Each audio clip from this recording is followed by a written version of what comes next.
That being said, I won this one for sure. we definitely gonna talk about the Bulls side because they got Josh Giddey. I mean, they got Josh Giddey. I'm not saying Josh Giddey's a bad player, but we talked about the Bulls when we talk about the playing games. And Joe, you said it. The Bulls are like in this constant. They like plateau. Like they're not getting any better. They're not getting any worse. They keep finishing in the same Mm-hmm. round around the same. It's just the same. It's like the same old same.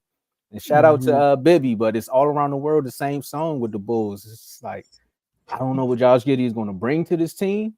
I mean, granted, he did put up a lot of triple doubles. They said he set the record for youngest player to put up a triple double, but it's just I don't know. I don't know what the vision is with the Bulls on this one. I know Lonzo Duncan now. Maybe that's the reason why they got Alex out of there.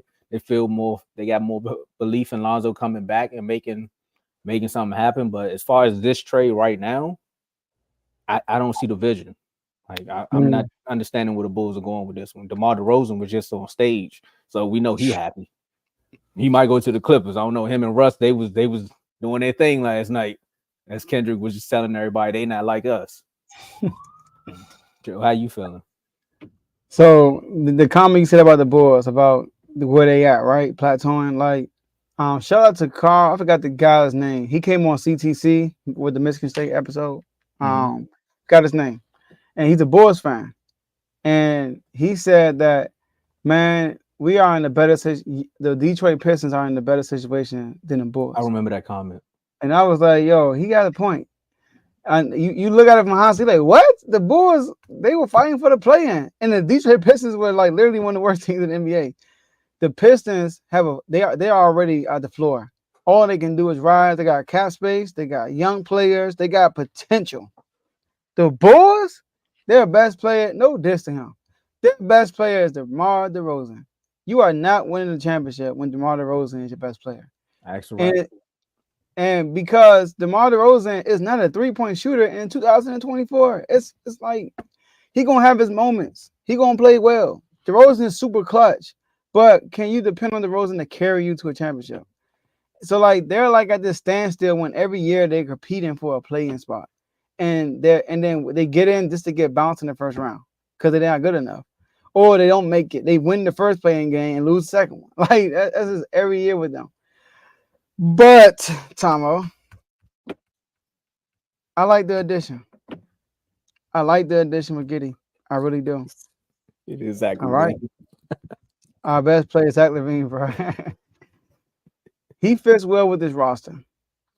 All right. They might keep LaVine because of this. He's a really good playmaker who can get DeRozan and LaVine to their spots. And I remember when LaVine, when they got Lonzo, that was my thing. I was like, oh snap, the Bulls. I'm on R2L saying this. That's when R2L first started. I was high on the Bulls when Lonzo got there. Right. And I mentioned how that the Bulls got Lonzo, he's a point guard. DeRozan and LaVine, those are guys that need to get to their spots and go to work. And LaVine's the type of guy, and LaVine's a solid defender. Only thing about Giddey, the difference in Giddey and LaVine is a shooter. LaVine, once upon a time, he wasn't a good shooter. His rookie year, he shot 30%, then 32% from three, 37, 37. And with the Bulls, 42%. So he grew, right? And I feel like him going to the Pelicans helped him do that because he became a catch and shoot guy. He's not a great, so Giddey is not a great three-point shooter, but he's been getting better every year. 26% his rookie year, 32% last 2 years ago, 33% last year, right? So he's getting better. The only thing I don't like about this trade, Tomo, is what you said to kick off the segment. You got picks, right? Ain't got nothing. That's all I got. That's what I mean. He said, we got Giddey.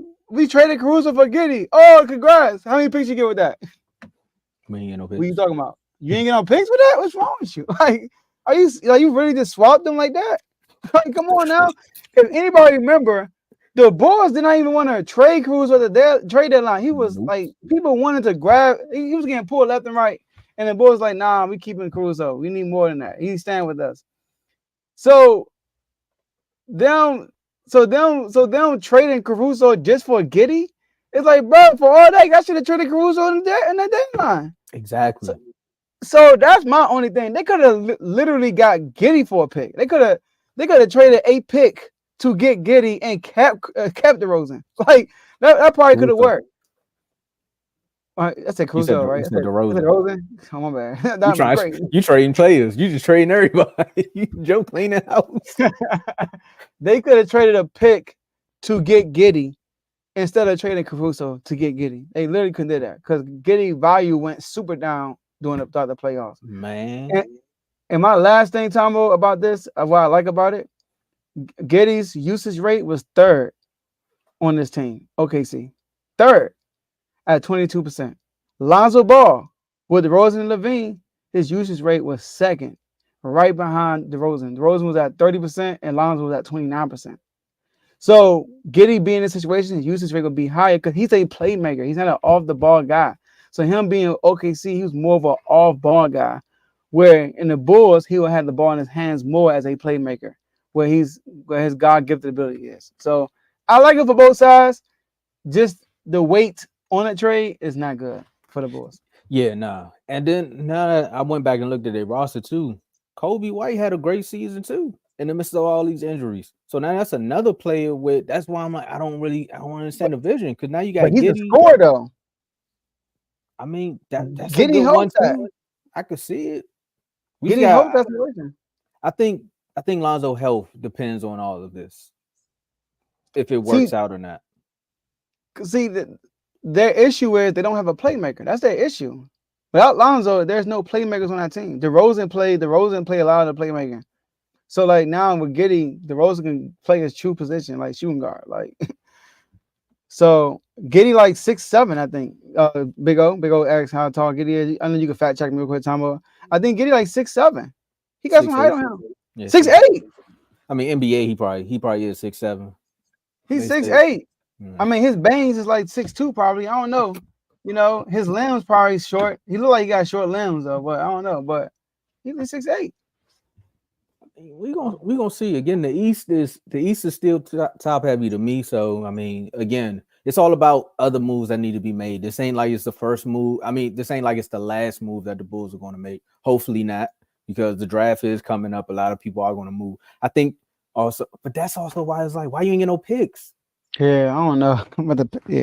That's the bad part about the trade is that They ain't get no picks. That's the only thing, man. They swapped Caruso for Giddey. Really, the value that Caruso gave to the Bulls and the value Giddey gave to the OKC is like night and day. Like swap. Yeah, you're right. Nah, and then the increased value that he's now that Caruso's giving to OKC don't even match with. I mean, we don't know. Giddey might turn up.